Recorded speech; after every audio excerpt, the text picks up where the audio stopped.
What's going on, everybody? Aidan from Birds vs. Boys here. Now, the OTAs have started. The draft is over. There's not many free agency moves left to make.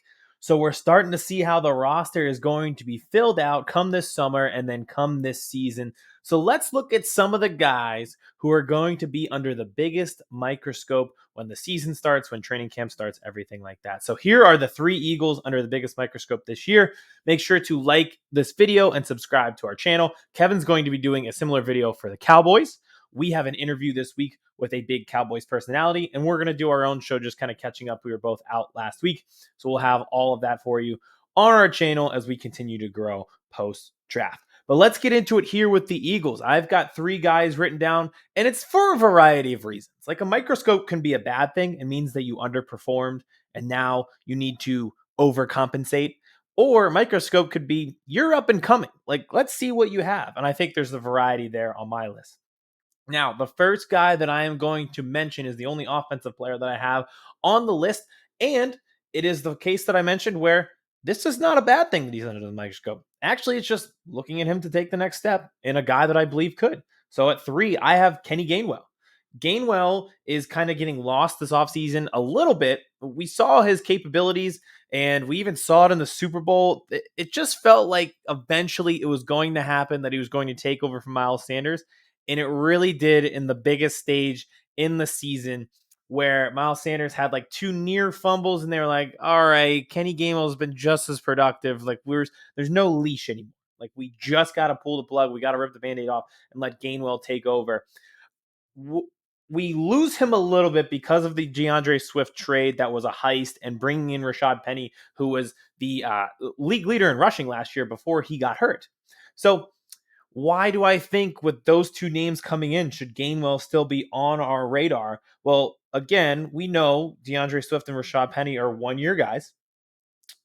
I think the chances, especially of Swift staying long term, are probably slim.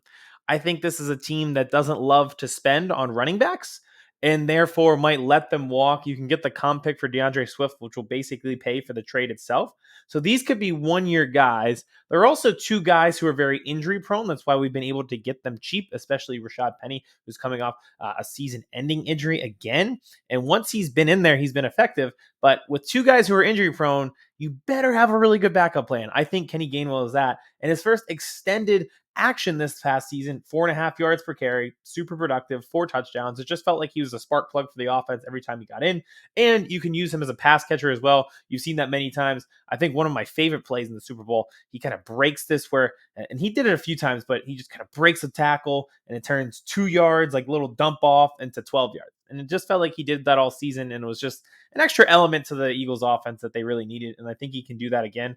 And I really think it will preserve 2 running backs who are injury prone and DeAndre Swift and Rashad Penny. Like I do think that they're going to be very effective, even if they're here for 1 year, but Gainwell is that spell to them that kind of makes them more effective and makes them last the 17 games plus hopefully the playoffs. So I really think Gainwell can come into his own this year. I think they trust him and I think he will get more and more reps and playing time.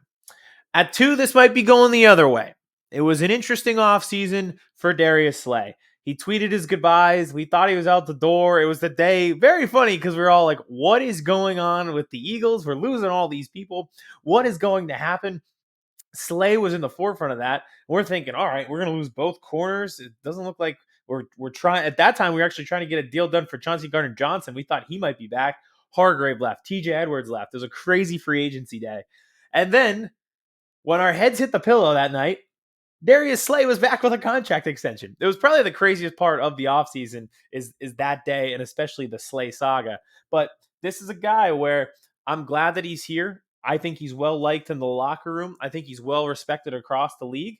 But he didn't have an interception from week 5 on. That was his last interception. He had 3 total all season. It was 2 where he just bullied Kirk Cousins in week 2, and then he got one off Cooper Rush in week 5.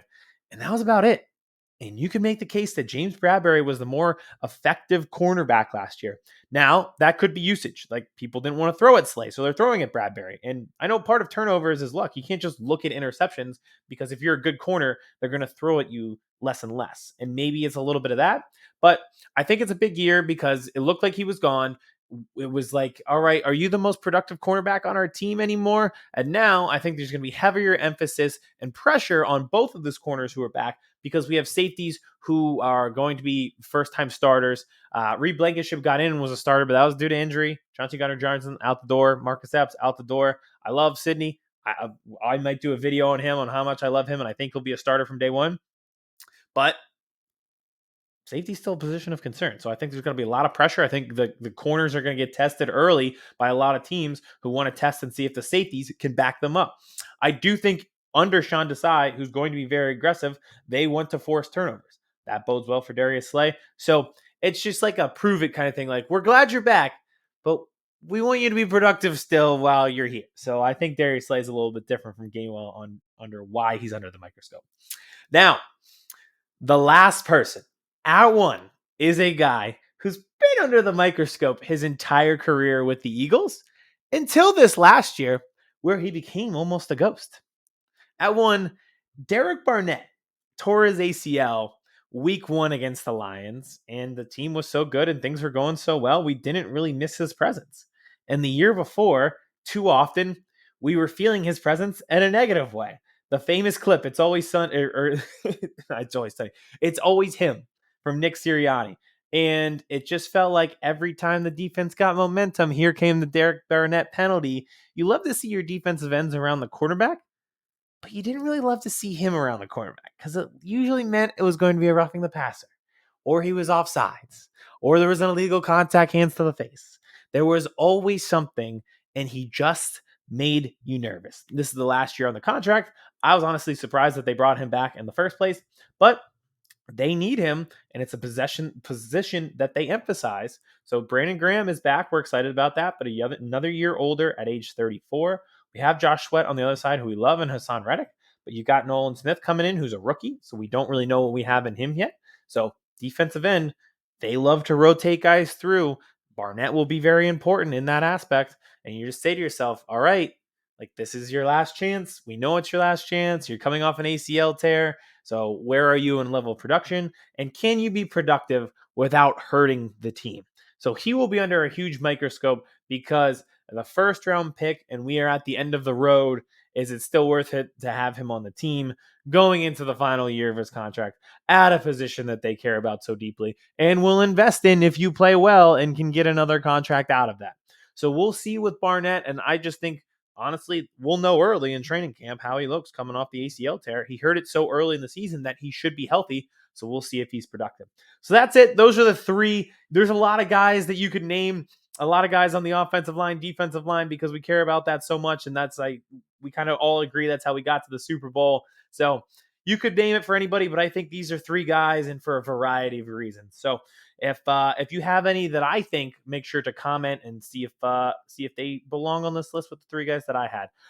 Like and subscribe. We'll be back. Like I said, Kevin and I have a big interview coming out this week. We'll have our full show, and then Kevin will be doing the 3 Cowboys under the microscope as well. We will talk to you shortly with the rest of our content here at Birds vs. Boys. Chris Hansen here, and I'm going to need you all to take a seat right over there and check out Birds vs. Boys. I think you're completely right here, and I hate it. Yep. Hey, idiots. Stop doing dumb things. I got 2 phones. Upset alert. Upset alert. I might go insane. I think you're already there. There's no hope. Hope is gone. If this was an AFC North podcast, we'd be done in 15 minutes. Bob Hope. I'm going to drink bleach. That is the team you promised me you were going to be this year. This is the Consciously Hopeful podcast. I'll be watching.